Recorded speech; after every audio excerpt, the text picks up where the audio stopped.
गजपति जिला कोसानी ब्लॉक किछि पंचायत रे गत किछि दिन है बारहा उपद्रव बढ़िबार लगी। प्रतिवर्ष ठीक धान अमल समय बारहांक उत्पाद को नहीं चाषी मैंने अतिष्ठ हो पड़ते। सेपटे वन विभाग निष्क्रिय साजी बारहा उपद्रव अंचल में कौन सचेतनता करूनथिबारु वन्यजंतु और मनिष मध्य लड़ई हेबा परिस्थिति उपजिथिबार चाषी आलोचना बेले जଣାपड़ी। गत राति कईठड़ा ग्रामांचल में बारहापल धान खଳାରେ पशि 50 एकर ऊर्ध्व अमल धान को नष्ट कर अंचल में चाषी मैंने विगत 2018 मसीहा पर गोसानी ब्लॉक अंचल में क्रमागत भाव बारहा उपद्रव वृद्धि पाई।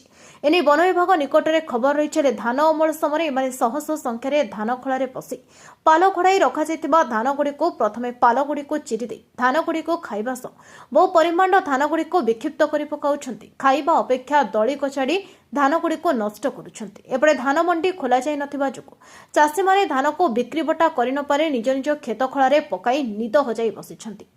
जदिओ धान मंडी खोल जाता तेज एपरी परिस्थिति मुकुली पारिथंतु बोली चाषीगण कहते। चलित वर्ष बेस भल धान होते एपरी बारहा नष्ट करुवा जो चाषी मैंने चिंतित हो पड़ते। सरकार एफएक्यू धान तथा सफा सुखिला रंग न बदलवा धान आने को कहते। हेले चलित वर्ष अंचल में बारहा नष्ट कर धान गुड़िक नष्ट हो जाए। वन विभाग धान गछरे थिले मध्य क्षति भरणा प्रदान करुछंते। खଳାରେ बस्ता बंधा होइतिले क्षति भरणा देउनी।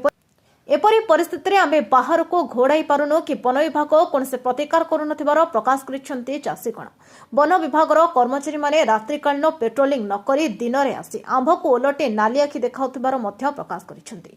तेणु काल विलंब नकरी धान मंडी खोला जाय एवं वन्यजंतु नष्ट करुथिबा धान गुड़ी को कौनसी बाछ विचार नकरी सरकार निर्धारित मूल्य दर प्रदान कले उपकृत हेबु बोली बारहा उपद्रव क्षतिग्रस्त चाषी सौरा पात्र के वैंकटराव लक्ष्मण जेना धनंजय विषय एम उदयशंकर श्रीपुर मालेशो के फाल्गुना एस मधु कृष्णाराव बी भास्कर राव पवन पात्र एस सबु प्रमुख जणाइछंती।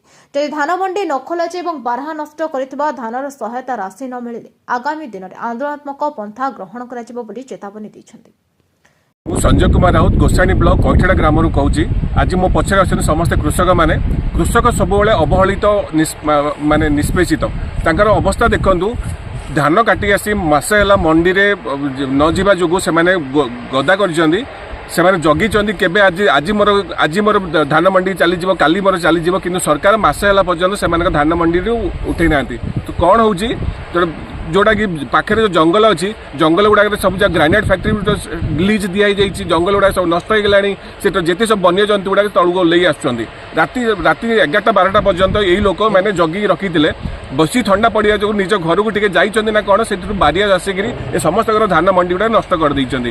धान देखु समस्त गदारे सब धान गोटे पले हम बारिया आसिक समस्त नष्ट कर देइछंती।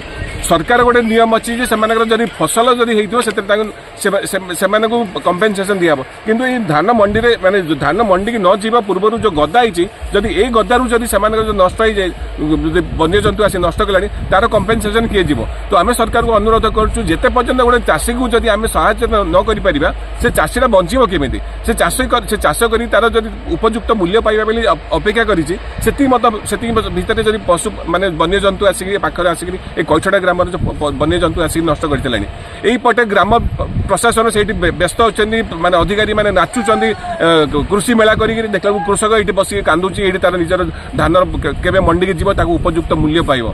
धन्यवाद। मुझे रिक्वेस्ट कर अनुकंपा दि जाऊ से। गजपति जिलार भास्कर सिंह का रिपोर्ट नायगति टीवी।